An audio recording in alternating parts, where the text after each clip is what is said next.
How I would describe Lowrider S is the quintessential badass performance cruiser from Harley, and this is the bike.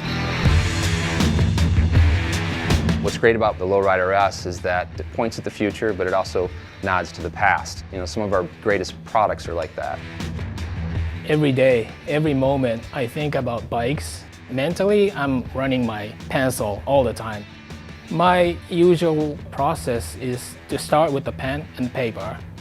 That's the easiest way for me, just to go into digital. The money shot, it's a rendering, just to show the feel and attitude of this bike. The color scheme is the first thing that you notice, primarily dark finishes. From the beginning, we never thought about anything other than black finish on this bike. It's all black and all business. The graphic on the tank we're really proud of. The font is something very iconic. The new wheel has the new bronze finish, which gives you like a little bit of premium feel. Dice and I love the late 60s, early 70s Le Mans long distance race cars, and they used a material in the wheels that was this tone, so we wanted to have that finish on the Lowrider S. The exposed air cleaner, the 114 motor. We wanted the bike to really be about the powertrain, you know, looking very, very powerful. We gave a new handlebars, put you in a natural riding posture. You can ride this bike aggressively, but very comfortably.